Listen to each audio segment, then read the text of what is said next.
इनके पुत्र सोनाराम स्वामी के अंदर अपनी लंबी सेवाएं देते सेवानिवृत्त में छोटा भाई इनका प्रेम, तो दोनों कार्यक्रम यहाँ रखे और मुझे आमंत्रित किया।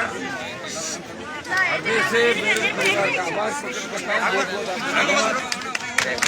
यहाँ उपस्थित हमारे वरिष्ठ किसान नेता पूर्व विधायक नारायण राम जी बेड़ा साहब, गोपालगढ़ के एमएलए साहब पुखराज जी, बावड़ी के प्रधान राजूराम खोजा, भाई भागीरथ जी बेनीवाल, नारायण जी दाबड़ी, ओछा के पूर्व प्रधान राम जी, सम्मानित मंच रामनारायण जी, उपस्थित मौजूद बुजुर्गों, नौजवान साथियों, बड़ी संख्या के अंदर आशीर्वाद देने पधारी मातृशक्ति माताओं बहनों। सबसे पहले तो आप सबका धन्यवाद, आभार कि आपने मुझे याद किया। मैं लोकसभा चल रही थी, दिल्ली से मैंने समय लग गया, नहीं तो 11-12 बजे कार्यक्रम के अंदर में आता। ओशिया के अंदर मैं हमेशा आता रहता हूँ। लोहावट, ओशिया, ये सारे इलाके जो हमारे मिलते जुलते इलाके हैं, और निश्चित रूप से यहाँ का विकास नहीं हुआ। अब समय बहुत आगे निकल गया, क्योंकि जिस सरदार शहर के अंदर में जाके आया था, वहाँ तो नहर बिल्कुल 10-15-20 किलोमीटर दूरी नहर। जब नहर वहाँ 20 किलोमीटर गया, वो हमारा रह गया। और आप भी जानते हो किन कारणों से यह नहरी जो क्षेत्र था क्यों नहीं बढ़ा, किन लोगों ने राज किया लंबे समय तक, और उन लोगों की वजह से हमारे धन्यवाद दूंगा नौजवानों का, तो खुद की मेहनत आगे बढ़े। गुजरात गया, दक्षिण में गया और जाके वहाँ समाज का नाम रोशन किया, और एक हिम्मत और हौसले के साथ, इसमें सोशल मीडिया का भी बहुत बड़ा योगदान है। निश्चित रूप से हम आगे बढ़ रहे हैं, लेकिन आगे बढ़ते बढ़ते हमें 2-3 चीजों का ध्यान रखना चाहिए। एक तो जो गुटबाजी गाँव के अंदर रही है हमेशा, और आज भी राजस्थान के अंदर हम देखते हैं, तो राजस्थान में जो आपस में लड़ता हुआ कोई दिखता है, तो जाट, गुर्जर, बिश्नोई जो हमारे भाई है, जाट, बिश्नोई, गुर्जर, ये आपस में लड़ते हैं और एक दूसरे का खून बांटते हैं। आप देखिए कोई भी घटना दुर्घटना होगी, सबसे ज्यादा हमारे बच्चे किसी न किसी रूप में उस घटना के अंदर आते हैं। तो इसे आप अंदाज लगा सकते हैं कि आजादी के 75 साल बाद हमें समझदारी को और बढ़ाने की आवश्यकता है, मजबूती को बढ़ाने की आवश्यकता है। हमारे नौजवान बच्चे जो नशे की प्रवृत्ति के अंदर जा रहे हैं, तो समाज खत्म हो जाएगा, और जब समाज ही नहीं रहेगा तो हम और आप कहाँ रहेंगे। अंदाज अगर लो इस बात का कि धीरे धीरे किस तरह विघटन होते समाज में। इतिहास उठा कर देखें कि दिल्ली के आसपास राज करने वाली कौम कहाँ चली गई। हरियाणा गया, से उत्तर प्रदेश चला गया, दिल्ली चली गई, और राजस्थान था ही नहीं कभी आता। तो इन सब बातों को हमें सोचना, और जब तक आपको चिंता करने वाला व्यक्ति राजस्थान की सत्ता के शिखर पर नहीं बैठेगा, इसी तरह तकलीफ हमें पड़ेगी। आज़ादी के 75 साल बाद अगर नरेगा में मजदूरी करके हम हमारा पेट पालन करें, और हमारे बच्चे उस सरकारी स्कूल में पढ़े जाने, तो भवन है और नए कुछ टीचर है, और उस अस्पताल में हमें मुफ्त दवाई के नाम से जरूर सरकार कहती है मुफ्त दवाई आप दे रहे हैं, उस अस्पताल में इलाज कराएं। न कोई स्पेशलिस्ट है, बोलो जिला मुख्यालयों की स्थिति देख लें, जिस तरह की मौतें हो रही कोरोना के बाद, लंपी से गाय हमारी उजड़ गई पूरी। इन सब हालातों के लिए कौन जिम्मेदार है? कहीं न कहीं किसी न किसी पॉलिटिकल पार्टी को जिम्मेदारी लेनी होगी, और आपको समझदार बनना होगा।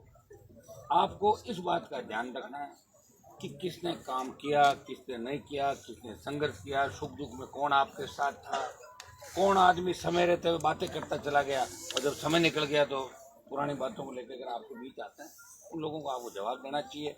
मैं इतना ही संदेश इस मौके पर दूंगा, क्योंकि इनका खुद का कार्यक्रम है पारिवारिक, तो मैं लंबी चौड़ी राजनीतिक बात नहीं कहकर आपको विश्वास दिलाता हूँ कि लोकसभा के अंदर अब सत्र चल रहा है। हमारी जो जातियाँ, चाहे सिद्ध हो, विष्णु हो, जो हमारे भाई हैं, हमसे ही सारा इनका खून का रिश्ता है।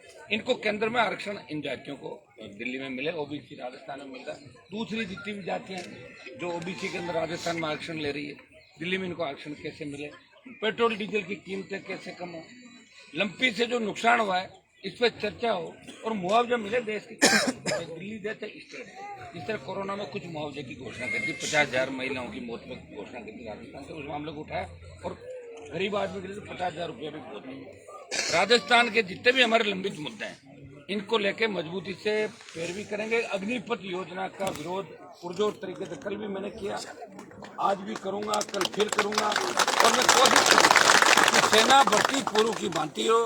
सेना को मजाक बना के रख लिया नेपाल ने, गोरखा और ये जो लोग इनको भेजा ही नहीं, इन लोगों का हमें नहीं भेजना चाहिए। सीख के आ जाएंगे वहाँ से, और उसके बाद हथियार उठाने में बड़ी मुश्किल है। तो नक्सलवाद खत्म हुआ तो 4 साल बाद जो आदमी वापस आएगा, बंदूक चलाना सीखेगा आर्मी में, तो पैरामिलिट्री फोर्स में भारी पड़ेगा आर्मी का आदमी। तो हमें नहीं भेजना। तो इस देश में धीरे धीरे इस बात का विरोध होगा, लेकिन विरोध अब करने वाला कौन है? किसान आंदोलन का नेतृत्व पंजाब ने किया और हम पीछे पीछे चले गए। मैंने तो किसान आंदोलन में सत्ता छोड़ी, सत्ता कोई नहीं छोड़ता। देश में हनुमान बेनीवाल ने, जिसकी पार्टी देश की सबसे नई पार्टी थी, उसने सत्ता को ठोकर सिर्फ इसलिए मारी कि उसके भाई सड़क पर बैठे। मैंने राज को ठोकर मारी, नहीं तो मोदी और अमित शाह के राज को कौन नहीं लेना चाहता? आप बताओ। सारे मैं परसों G20 की मीटिंग में था, मुझे मैंने तमाम जो लोग बड़ी बड़ी बातें करते, मैंने देखा 12 मुख्यमंत्रियों को, वो किस तरह प्रधानमंत्री की तारीफ कर रहे थे। मतलब सब मिला जुले का खेल थे। किसान को आवश्यकता पड़ी सड़क पे आए, जवान को आवश्यकता पड़ी सड़क पे आए। लोकतंत्र में सत्ता की ताकत हो, कलम की ताकत, इससे अपने लोगों का भला ताकत तो है ही। अपने 4,000 रुपये में जो बिजली का ट्रक आता था वो 40,000 रुपये का आ रहा है। तो गरीब आदमी कैसे इसका करेगा? इस मामले में हमें सबको आम पार्टियों से ऊपर उठ के इसको ये करना चाहिए कि किसी की दादागिरी राजस्थान के नहीं, और ये काम करेगा कौन? आप बताओ। किसी न किसी को लीड करना होगा। मैं तो ऐसा आदमी, मैं तो ये भी कहता हूँ कि कोई अगर आगे हो तो मैं तो उससे पीछे होने को तैयार हूँ। एक बार मैंने बयान किया कि अगर दूल्हा मजबूत हो तो मैं बाराती बन जाऊंगा, लेकिन दुल्हन में नहीं बनूंगा। ये मैंने पिछली बार और कोई बना ही नहीं, तो दूल्हा मिल ही नहीं रहा। कोशिश करते हैं जोड़ दें। अब MLA MP सब कुछ लोग MLA, मैं कई नेताओं को कहता हूँ हमारी समाज की, आप इतने बड़े हो, सारा कुछ भगवान ने दिया, दिल्ली तक से चले गए, भाई आप क्या बनना चाहते हो? बोले MLA MP तो बन रहे हो कि नहीं बन रहे हैं, तो हमारे साथ जुड़ जाओ। मैं मेरी सीट खाली करने को तैयार हूँ, आ जाओ, MP बना देंगे, लेकिन हमारे साथ जुड़ के कोई देश में संदेश तो दो कि हनुमान अकेला नहीं, हम भी इस कौम से, हम भी साथ आते। मेरी कोई लड़ाई नहीं किससे बनती है, मैं क्यों मेरा खराब कराऊं टाइम? बताओ मुझे। बेटा जी तो राजनीति में रहे लंबे समय, उससे बाद में योग सहयोग नहीं बैठा। लेकिन हर व्यक्ति ये चाहता है कि एक बार वो मिनिस्टर बने। हर आदमी की इच्छा होती है मंत्री बनने की। क्यों साहब गलत तो नहीं कर रहे? MLA मंत्री बनना ही चाहता है। और क्योंकि अपने सारे तमाम जो नेता, चाहे मदेरणा साहब की बात करें, अपन लोगों को पता थोड़ी इन बातों का। मदेरणा साहब का गहलोत का कहाँ विरोध था? कौन कह रहा विरोध था? अगर विरोध होता तो फिर विधानसभा का अध्यक्ष हो रहे उसके अंदर, बताओ मुझे। मैं तो नहीं रहा किसी के अंदर, अलग पार्टी बनाई। गुस्सा मुझे आया, जिसको आता है वो सामने वाले पाले में जाके बैठता है, गुस्से वाला साथ नहीं बैठता। ये उनको कहना चाहिए उस समय कि मुझे मुख्यमंत्री नहीं बनाया, मैं ठोकर मारता हूँ। क्या होता है विधानसभा अध्यक्ष? बताओ मुझे। विधानसभा अध्यक्ष सिर्फ विधानसभा की मॉनिटरिंग करता है, कोई काम नहीं होता विधानसभा अध्यक्ष का। चाय पानी नाश्ता करवा तो क्या होता गवर्नर। तो ये देखिए, मैं ये बात ऐसी नहीं कह रहा हूँ, ये बात मैं तथ्यों के साथ। और ये जो लोग बड़ी बड़ी बातें कर रहे हैं, हमारी गलों से नहीं बनती, ये नहीं बनती, मैंने तमाम लोगों को देखा हुआ। और अपना किसी से कोई व्यक्तिगत दुश्मनी नहीं, वो भी किसान कौम से आते हैं, कोई हमारी व्यक्तिगत झगड़ा भी नहीं। और ये इतिहास उठा कर देखो, जाट और मालियों का कभी झगड़ा रहा भी नहीं। बेटा जी वैसे कहाँ झगड़ा रहा? इतिहास में पुराना है, जब जागीरदारों के खिलाफ लड़ाई, ये हमारे साथ। इस बात को अपना को इस तरीके से भी नहीं लेना। आप तो अपना नेता आपका मेहनत करेगा तो अपना आप बढ़ जाएगा। आपके नेता मेहनत तो करते नहीं और कंपटीशन करते हैं उस बात का। और जब गहलोत को हटा रहे थे हम राजस्थान के अंदर, हम सरकार गिरा रहे थे, उस समय कहाँ गए ये लोग? एक मिनट बताओ। तब तो गहलोत के साथ खड़े थे और जरूरत पड़ी इधर उधर, तब ये अब कह रहे ये बयान सुबह दिया, कुछ शाम को दिया। आपको इन सारी चीजों को पहचानना, भाई पहचानोगे तो ठीक रहेगा। मेरे को क्या फर्क पड़ता है? मैं तो वापिस MLA MP बनूंगा नहीं बनूंगा, मेरा इतना बड़ा नाम अब हो गया कि नहीं भी बनूंगा तो भीड़ रह जाएगी, बनूंगा तो ठीक। कम से कम मैं जैसा चाहूंगा वैसा आपकी कृपा से सब ठीक है।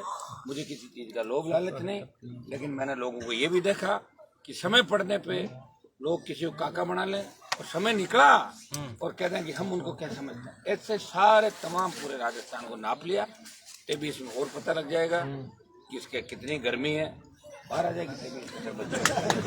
अब ये तो तय है, दिमाग में कई बातें बिठा के रखते हैं और जब तो पूरी नहीं होती, खाली नहीं होता दिमाग। इसलिए पार्टी लड़ाई करती है और छोटी लड़ाई नहीं लड़ी। इसलिए आप सबको इतना ही निवेदन करें, हमें एकजुट रहना। मेरे पहली बात क्या थी कि आपस में झगड़ा हमें किसी कीमत पर नहीं करना।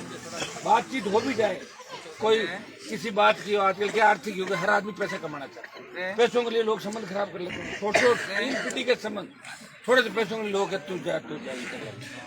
हमें आपस में झगड़ा नहीं करना है, अपना भाई लोग समझाइश कर लेंगे, 2 दिन के अंदर बात शांत हो जाती है। तो गुस्से को काबू में रखना है, झगड़ा नहीं करना। हम भुगत भोगी, हमें पता किस तरह तकलीफ हमारे अंदर पड़ी, किस तरह राजनीतिक शिकार मेरा परिवार हुआ, आपको सारी बातें पता है, कौन लोग थे, फिर भी मुंह पे ताला रखा, क्या करें। समाज के लोगों का विरोध थोड़ा कर सकते हैं, और उन्हीं लोगों को जिन लोगों ने हमें मारने का प्रयास किया, उनको ही मदद की राजनीति में इस चुनाव का सब आए थे। कोई कभी आया रात का आया, कोई दिन में आया, कोई 12 बजे, कोई 3 बजे, सारी मदद।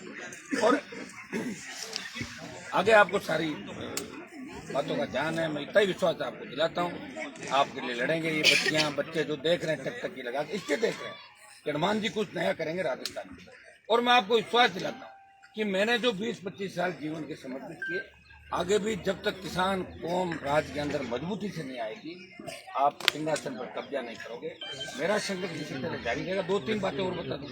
एक तो गाड़ियाँ जोर से चलाए, काफी लोगों किस तरह चलाते, घटना दुर्घटना, तो भगवान की कृपा है, जब तक कोई बदनामी नहीं हुई। ऐसा काम नहीं करना, हमें कुछ बातों का ध्यान रखना है कि हमें ये बातें ध्यान रखनी, जोश में होश रखना। जोश की जरूरत तो है ही, लेकिन जोश में होश की भी आवश्यकता।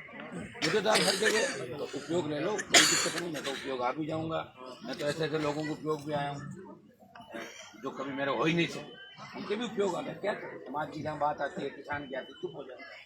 लेकिन उन बातों को आप सबको समझना है कि कौन व्यक्ति लड़ रहा है, कौन प्रयास कर रहा है, कौन कोशिश कर रहा है। यहाँ जितने भी लोग ये बैठे थे, ये आपके बीच के लोग, लेकिन वो लोग जो दिल्ली और जयपुर से फरमान जारी करते थे, वहाँ दोहरा चरित्र, यहाँ बात दूसरी और वहाँ बात तीसरी। तो कई लोग यहाँ देख के आए थे, विधानसभा का जब 18 का शपथ ग्रहण था, ये बातें यहाँ कहने की नहीं होती।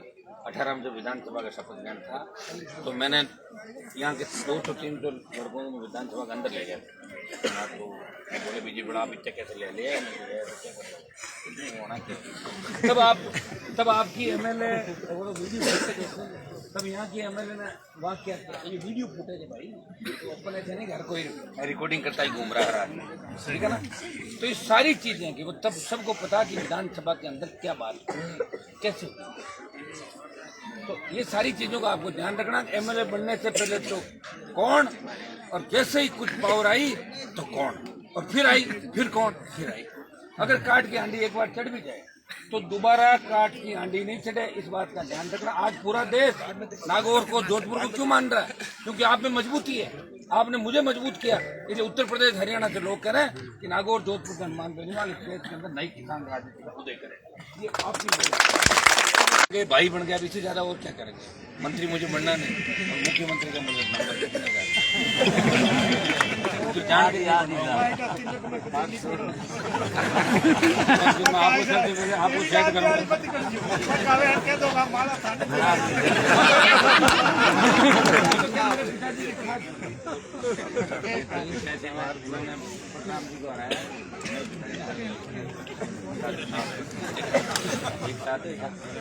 यहाँ की परिस्थितियाँ ऐसी, जोधपुर की थोड़ी,